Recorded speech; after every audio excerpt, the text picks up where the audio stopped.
Hello, my name is Chris Robinson. I'll be your instructor for Math 107.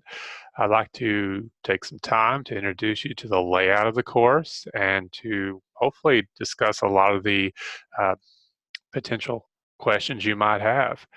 Please take the time to listen to most of this. There'll be a lot of questions that I've noticed through the semester keep occurring, whether it be something to do with exam proctoring, textbook issues, things along those lines. I'll be as brief as I can, but please be patient if it's taking a little bit longer than you expect. If you have to, pause it and come back to it later. So what I'm using right now is a tool called Zoom. It's one way for us to video conference, one of the ways I can answer questions if you should have them through the semester.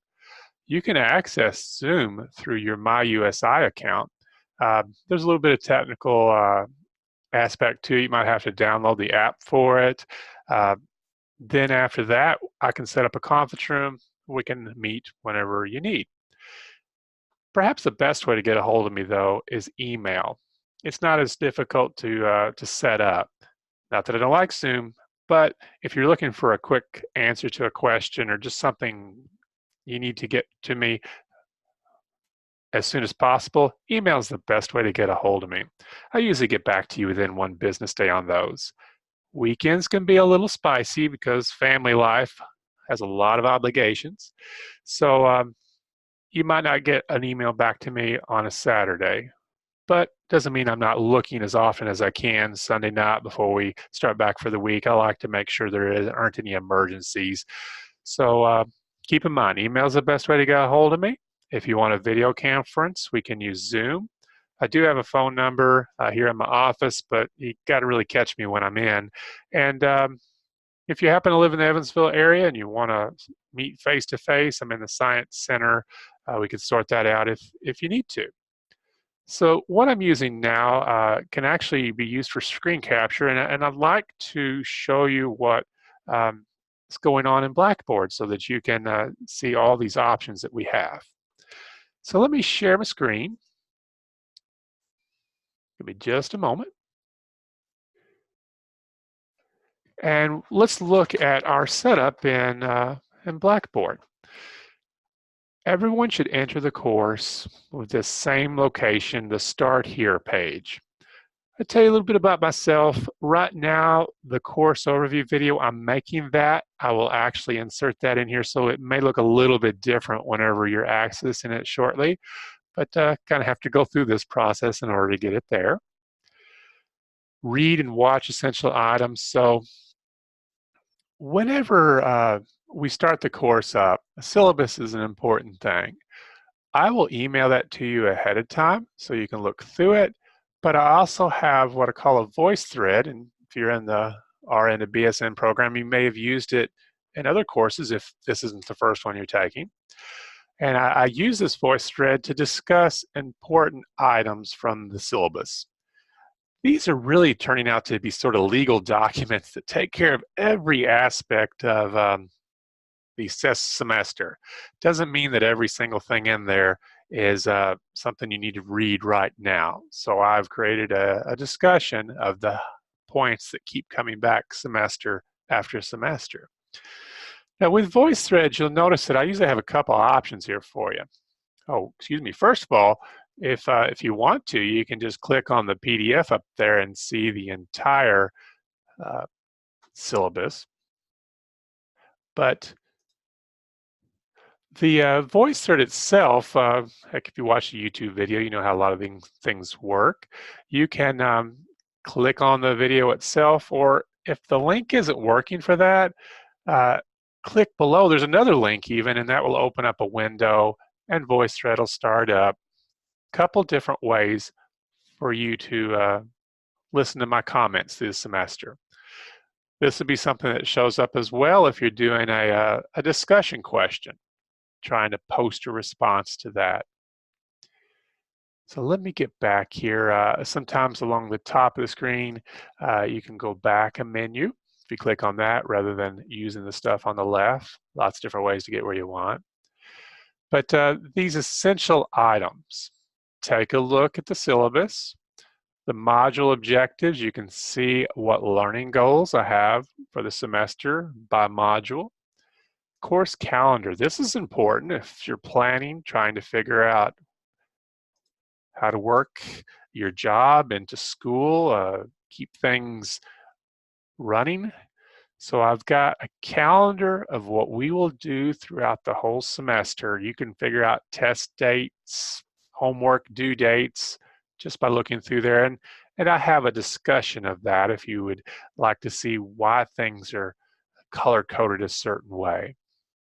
See, I believe here we've got an issue where on this one, the actual like thread itself isn't there to click on. You just need to use the link below.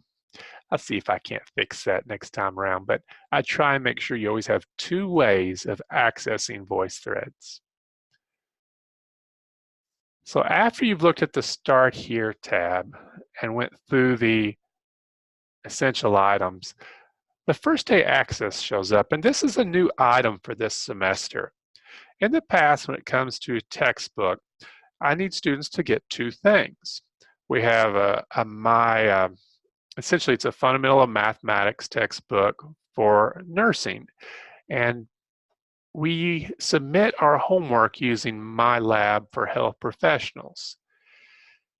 Sometimes it's a bit of a difficulty to get all that on time. It's always a question, did you get it for the lowest price possible?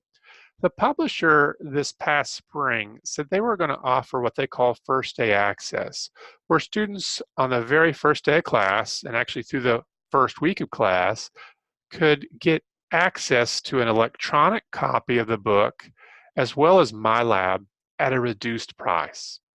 In the past, I've seen students pay a little bit over $100 for that package. The publisher is offering this for about $75. Now, in the past, student may have got a hard copy of that textbook. That's not happening this time around. That's perhaps the drawback that could potentially be a hindrance. So if you're okay with an electronic textbook and getting that MyLab access that way, what you'll do is you go over here under Tools, click First Day Access, and you got First Day Access opt-out, or get the essentially the code to the textbook and MyLab. You can opt out of this, and that's fine if you want to do it. I'm just trying to provide an easy access that's as inexpensive as possible. However, if you opt out, let me know if you do happen to find it for a cheaper price, and make sure you get it done as quickly as possible. With 7 weeks and a day for this course, we don't have a whole lot of time to wait for a textbook to arrive. It can be a bit stressful if we do it that way.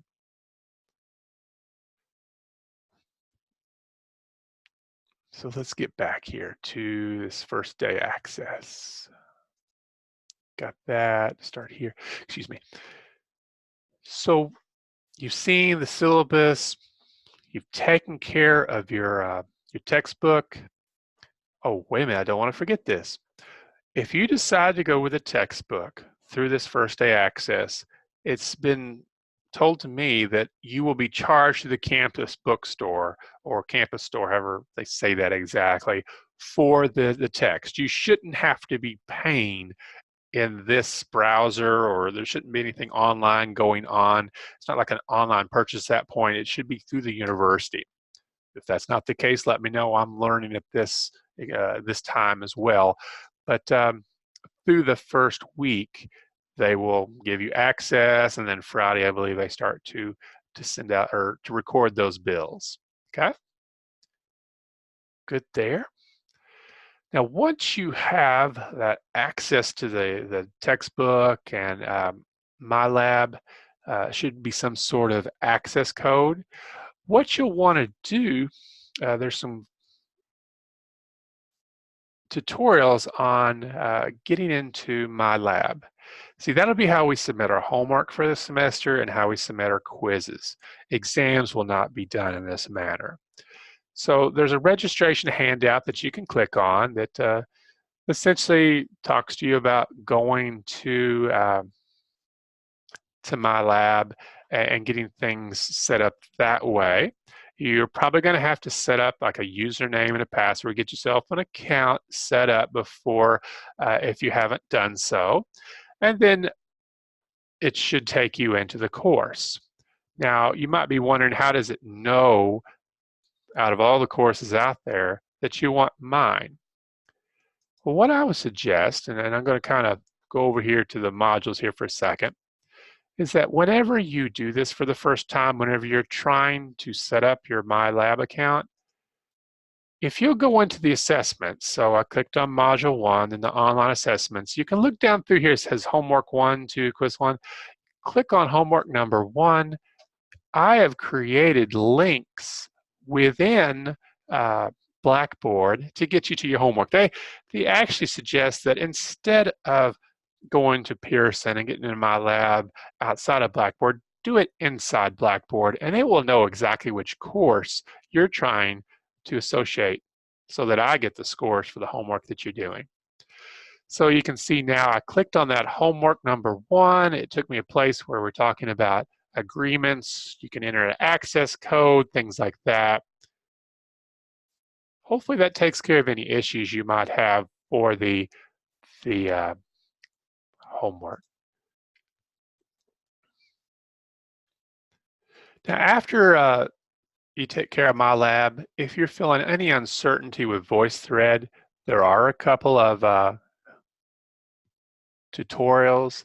You can look at those to get familiar with it. If you want to learn more about Zoom, we have a tutorial on that as well. There's lots of information. But eventually you're going to get through that, and I'd like to hear a little bit from you. You need some practice using VoiceThread as well. So introduction to the class is not meant to be stressful. What I'd like you to do is you'll go ahead, you'll click on either one of these, and if you, let me enlarge this for a minute. If you click down here on the plus, there's a little microphone. You can click on that and it'll record your introduction to the class. What I'm going to ask is that we all keep our introductions on the same slide. I don't want you to create a whole new VoiceThread. We all want to hear what you have to say, and I've created a central location that everybody can post their comment, and let's all do so on the same page so that they're all in one place. What'll happen is underneath my picture, you'll see perhaps your initials. You guys don't have to take a picture of yourself. You don't have to use video capture for your VoiceThread. You can just do a recording.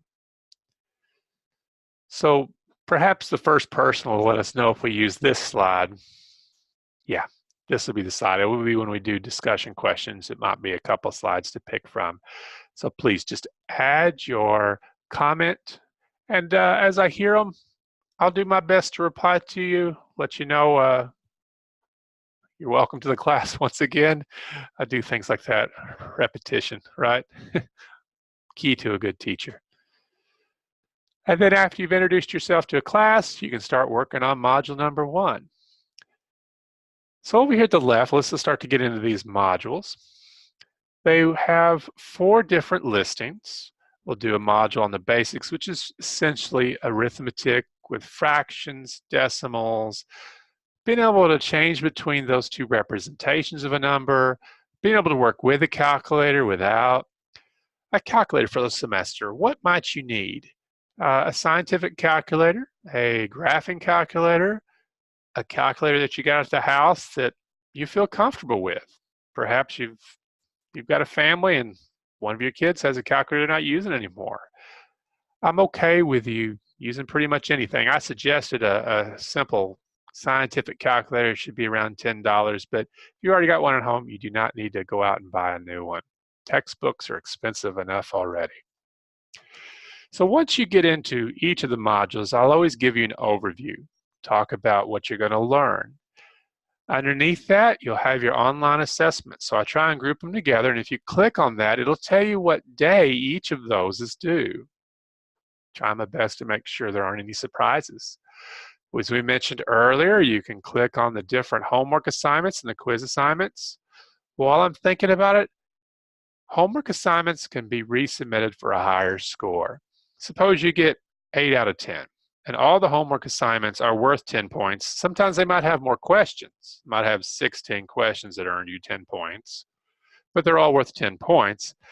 You can go back and raise your score or try and do better if you like. Quizzes, though, you get one shot at those. So make sure you're ready before you attempt a quiz. Don't get any rush on that. Homework, the stress is off. Give it a try. You don't even have to do it all at one time. You could do part of it one day, come back and finish the next part another day. The discussion questions might be something that are unfamiliar to you in a math class. We don't have a way to converse. We don't have a classroom in a physical setting. So this is my way to hear from you, for you to share your work experiences with your peers, your colleagues in this class. So I have a rubric that I want each of you to take a look at before you complete your first response. Sometimes students feel a bit surprised on how I grade them, because when you look at the VoiceThread, you complete it at the beginning and I have the rubric at the end. Maybe I should have put it at the beginning. It's what I'm taking care of now. So if you post your comment by the due date, that's a point. Sometimes I'll have students, they'll discuss how the math is applied, but they never give me any calculations. They might say, well, I use weight conversions all the time. My patients are weighed in pounds. I need to know that in kilograms. Or perhaps I work in a neonatal and I'm converting temperatures from Fahrenheit to Celsius so we can know exactly what's going on with the temperature. That's good. That tells me you know authentic real life example, which is worth a point, but I need details. I need you to say, hey, I had a temperature of 28.9 degrees Celsius. Here's exactly what I did. I took it times, let's see here, Celsius is the bigger one. I took it times, I believe, 5/9, then I added 32 degrees on there to get this particular degrees Fahrenheit. I need the details so that I can see if you're accurately providing, if you're accurately carrying out the calculation, and the details, that's the numbers themselves. So please don't leave that out. That's usually where students have a bit of a surprise on the first module discussion. They may lose points that way. Let's talk about the non-trivial part. Sometimes a comment or an application doesn't have really a whole lot of depth to it. This is perhaps the most subjective part of this rubric. This is something that maybe you need to listen to a few of your peers before, if you're worried about this. Usually each semester I'll get some students who really provide a lot of depth. Listen to them if you're curious, or if you want me to suggest someone to listen to, or if you submit yours on the rubric I give back to you, I'll give you ideas on how you can provide more depth if it seems like your example is needing more discussion to it, or more to flesh out, so to speak. The inadequate part, I've never had any troubles with that yet. It's usually something my students get very quickly. You know, the whole idea of civility and the whole HIPAA thing about not violating any patient's privacy. Please remember these things. Look over that rubric before you submit your first discussion question.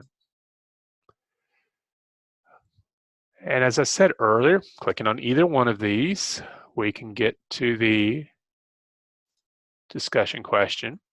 And let's see here, I want to get to, I'll provide a little bit of discussion of what was coming from the module, what topics that, usually students do this on the second slide, that you discuss as a class. So typically the second slide into the module discussion is where everyone posts their response. And it may take me a little bit, but every person's response, I go through, I use the rubric, I grade it, I record your calculations, I give you feedback. both on the paper, which I will scan and send back to you, as well as a bit of a VoiceThread comment as well. So lots of feedback there. I love listening to these. It's always great to hear how the students are using the ideas. It teaches me. It also is a way for you to see how your colleagues are using the concepts, because as you probably well know, there's so many different branches of nursing. What are people doing in other areas? Let's see here. We've got all of the online assessments. Let's scoot back a little bit. As you get ready to study for exams, I have posted some essential questions that first thing you can do is click on the PDF and print them off and just try them out. These are questions that I've pulled from the textbook, things that are similar to what I would test over.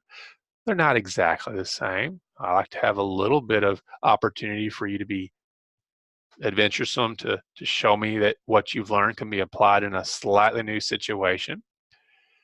But these are great tools to start with, and then once you've worked it out, you can click on the key underneath if you just want to see if you've got the right answers.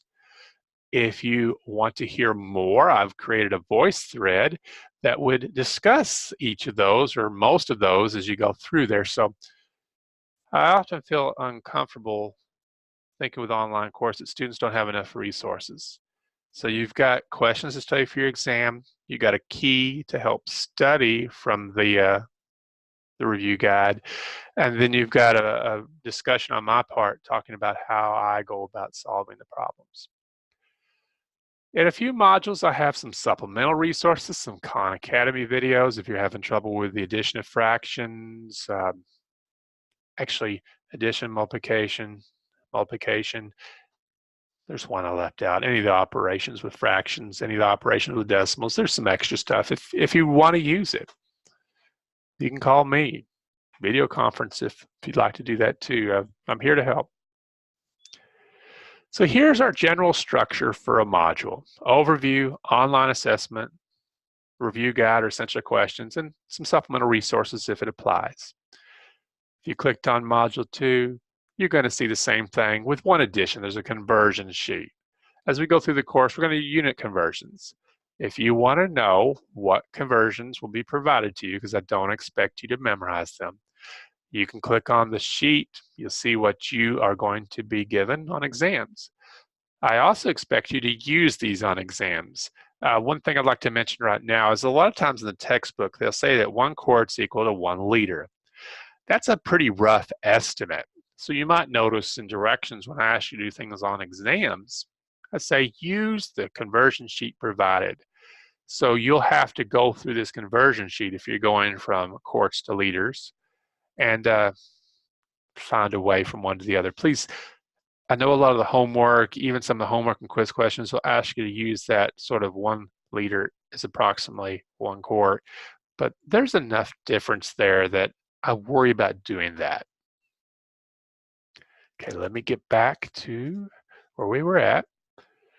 So similar setup. You can see the same thing with Module 3 and Module 4. Module 3 is really the culmination of the first 3 modules. We talk about arithmetic, we get proportions going so that we can do dosage calculations, calculated parental dosage, dosage by weight, IV dosages, things along those lines. The 4th module is going to be our shortest one. We'll be doing that pretty quick, and it's meant to help those of you going on to biostatistics with a review of things like order of operations. Can you solve some simple 2-step equations, things along those lines? You've got a high school degree. I taught high school for a while. Algebra 1, the concepts in Algebra 1, some of those are even harder than what we'll have to do as far as the algebra here. So it's not something I want you to stress about. You'll probably notice the theme of this whole course is really to review those skills that you have shown in the past you knew. So don't get too anxious or stressed. We're here to help you, get you going so that this semester and future semesters will go very well. If we go back, I kind of skipped over the course calendar. There's another location that you can see it. You don't have to go to the Start Here tab all the time. I keep that available in case you maybe didn't print it off or something along those lines. And let's see here. Eventually, I will post exam keys. So as we go through the semester, typically when we take exams, it takes about a week for everybody to get that scheduled in. It'd be nice if I could just say everybody has to take it this day of the week at this time, but that's not realistic. We have jobs that are competing with what we're trying to do for our time. So typically, and let me go to a calendar here for a moment to show you exactly what I mean. Let's see here for our first exam. I have it scheduled for the 28th of August, but I will allow students to take it as early as the 26th and as late as the 30th. That's a full week there. Sometimes I've even worked with students that might do it on a Saturday or a Sunday because they just work so many hours. I also make sure we're very clear that if you're working, say, more than 12 hours the day before or the day of an exam, I don't know how well you'll do. And if you need to move the exam a day from that so you at least get a good night's rest, I'm okay with that. I don't want to test you when you're super tired. I'm not trying to do anything unreasonable. I want to know what you can do when you're well rested. Okay? You know what? While we're here, let's talk about exams. This is an online course, but it's also an online math course. And exams are always a tricky part for math professors. We can't quite set things up online where it's all multiple choice for you. Maybe you remember that a lot of times you're given partial credit on math exams for showing your work. If I was just to provide a multiple choice exam through Blackboard, I don't think you would prefer that. I wouldn't have any opportunity to grade partial credit. You're either right or you're wrong, and that doesn't really help in the long run. So what students have to do is find an external proctor if they don't live close enough to USI to come to campus. In the past, external proctors have been librarians, they've been supervisors at work, someone that the university is willing to approve as a external proctor. So let me make sure we're clear here. Not everything is online with the course. The testing, you have to get a proctor. And this proctor, I would choose someone who works with a place that has a good scanner, that you are comfortable that they will send it back in a timely manner. Sometimes if you work with a proctor that is really busy, it might take them a day or so to get their faxing or emailing of the exam to me, and that can cause stress on your part. So please, when you are looking for a proctor, make sure you're clear with them up front that you're asking them to definitely watch you. It's usually about 2 hours that I schedule for an exam, but you may be done in 45 minutes. That you will want them to scan it and send it to me as quickly as possible, or actually the Office of Online Learning as quickly as possible. And hopefully it's somewhere that's not really loud, somewhere that you can concentrate. So back to this external proctor and the approval process. So let me kind of get to this here for a minute. I'm going to go to the Start Here tab. I'm going to go to the syllabus. This is usually a question I hear a whole lot, so hopefully this is giving you some idea. In the syllabus, there's a link about exam proctoring. If you click on that, it will tell you exactly what you need to do.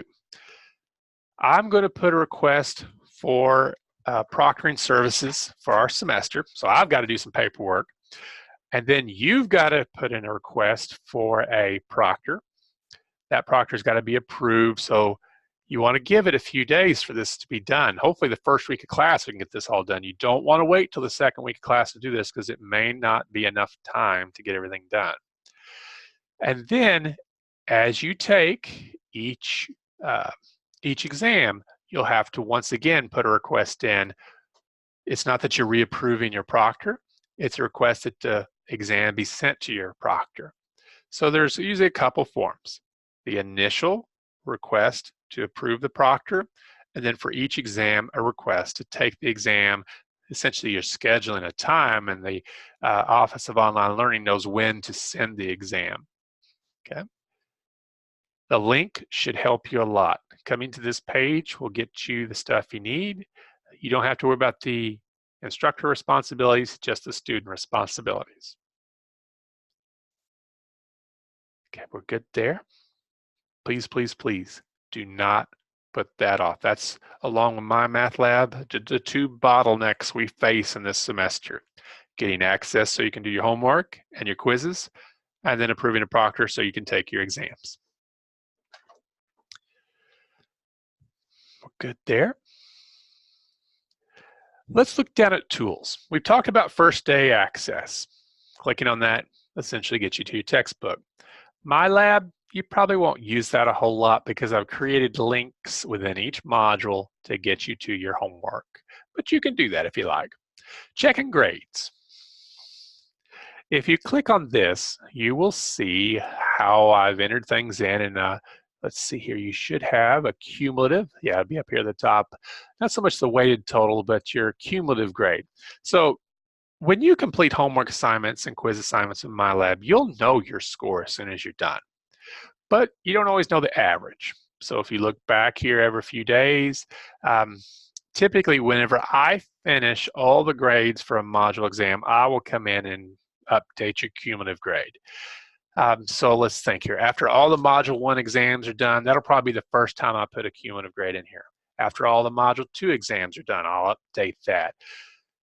In the meantime, though, you can go through and you can see how all the grades are filling in to see where you stand for the semester.